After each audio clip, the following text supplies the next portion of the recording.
Hello दोस्तों, कैसे हैं आप सब। मैं हूं विकास शर्मा और मैं आज आपको लेके चलता हूं Orai to Chitrakoot via Bundelkhand express पे। ये जो आप सामने देख रहे हैं ये है अटल बिहारी वाजपेयी गेट जो कि उरई के अंदर है। चलिए शुरू करते हैं अपनी यात्रा।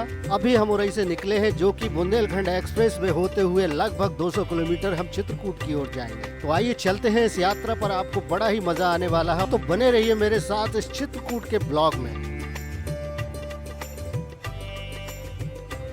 पावन धाम चित्रकूट में आपका स्वागत है। ये जो आप सामने देख रहे हैं ये है रामघाट। रामायण और शास्त्रों के अनुसार प्रभु श्री राम मंदाकिनी नदी के तट के निकट पर्णकुटी में निवास करते थे और माता मंदाकिनी की पावन जल में स्नान करते थे। भगवान श्री राम ने चित्रकूट में 11 वर्ष 6 महीने व्यतीत किए थे। इस प्रवास के दौरान प्रभु श्री राम ने अपना सर्वाधिक समय यहीं पर्णकुटी में रहकर बिताए थे। अब इस पर्णकुटी के स्थान पर बने हुए मंदिर से आज भी माता मंदाकिनी का तट बिल्कुल निकट है और ये वहाँ पर मंदाकिनी नदी में खूबसूरत सी नाव आपको घूमने के लिए मिलती है, जो 800 से 1000 रुपए के बीच में आप इसका किराया देकर अपने परिवार के साथ नाव का आनंद ले सकते हैं। ये नाव आपको दूसरे तट पर ले जाएगी जहाँ पर प्रभु श्री राम, लक्ष्मण और माता सीता मंदाकिनी नदी में स्नान किया करते थे। तो आप भी वहाँ पर डुबकी लगाइए और अपने मन को शांत कीजिए। और वहीं दूसरी तरफ ये छोटे छोटे मंदिर हैं जिनका दर्शन करके आप अपने जीवन को कृतार्थ कर सकते हैं। तो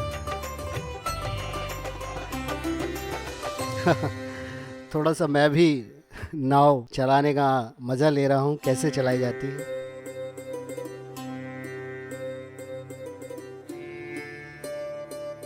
तो दोस्तों अब हम आ पहुँचे हैं हनुमान धारा पर, जो कि हम लोग रोपवे से 145 रुपए का टिकट लेकर हनुमान जी महाराज के दर्शन करने जा रहे हैं। हनुमान धारा के बारे में कहा जाता है कि श्री राम के अयोध्या में राज्याभिषेक होने के बाद एक दिन हनुमान जी ने भगवान श्री राम से कहा, है प्रभु, लंका को जलाने के बाद तीव्र अग्नि से उत्पन्न गर्मी मुझे बहुत कष्ट दे रही है। इस कारण मैं कोई अन्य कार्य करने में बाधा महसूस कर रहा हूँ। मुझे कोई ऐसा उपाय बताएं जिससे मैं इससे मुक्ति पा सकूं। तब प्रभु श्री राम ने मुस्कुराते हुए कहा, चिंता मत करो, आप चित्रकूट पर्वत पर जाइए। वहाँ आपके शरीर पर अमृत तुल्य शीतल जलधारा के लगातार गिरने से आपको इस कष्ट से मुक्ति मिल जाएगी। हनुमान जी ने चित्रकूट आकर विंध्य पर्वत श्रृंखला की एक पहाड़ी में श्री राम रक्षा स्तोत्र का 1008 बार पाठ किया। जैसे ही उनका अनुष्ठान पूरा हुआ, ऊपर से जल की एक धारा प्रकट हुई जिसके पड़ते ही हनुमान जी के शरीर को शीतलता प्राप्त हुई। आज भी यहाँ वह जलधारा निरंतर गिरती है, जिस कारण इस स्थान को हनुमान धारा के रूप में माना जाता है। धारा का जल पहाड़ में ही विलीन हो जाता है। लोग प्रभाती नदी या पाताल गंगा कहते हैं। आइए अब चलते हैं माँ सती अनसुईया के आश्रम की ओर। ये है रास्ते में प्यारी प्यारी दुकानें।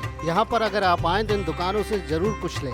माता अनसुईया आश्रम, यह आश्रम ऋषि अत्रि मुनि के विश्राम स्थान के रूप में जाना जाता है। अत्रि मुनि ने अपनी भक्त पत्नी माता अनसुईया के साथ यहाँ ध्यान किया। कथा के अनुसार वनवास के समय भगवान राम और माता सीता इस आश्रम में माता अनसुईया के पास गए थे। माँ अनसुईया ने यहाँ माता सीता को शिक्षाएं दी थी। यहाँ एक रथ पर सवार भगवान कृष्ण की बड़ी सी मूर्ति है जिसमें अर्जुन पीछे बैठे हैं, जो महाभारत दृश्य को दर्शाती है। और यहाँ पर बहुत ही सुंदर सुंदर झांकियाँ देखने को आपको मिलेंगी।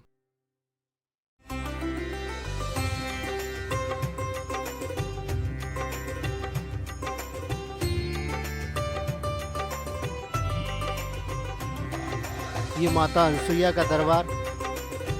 और इसके बाद आप आगे बढ़ेंगे तो यहाँ पर एक गुफा भी है जो आपको बहुत ही आनंद आएगा अगर आप इसके अंदर जाएंगे तो। यहाँ पर एक कुंड है जहाँ पर मछलियों को दाना डाला जाता है, तो ये बच्चे दाना डालते हुए।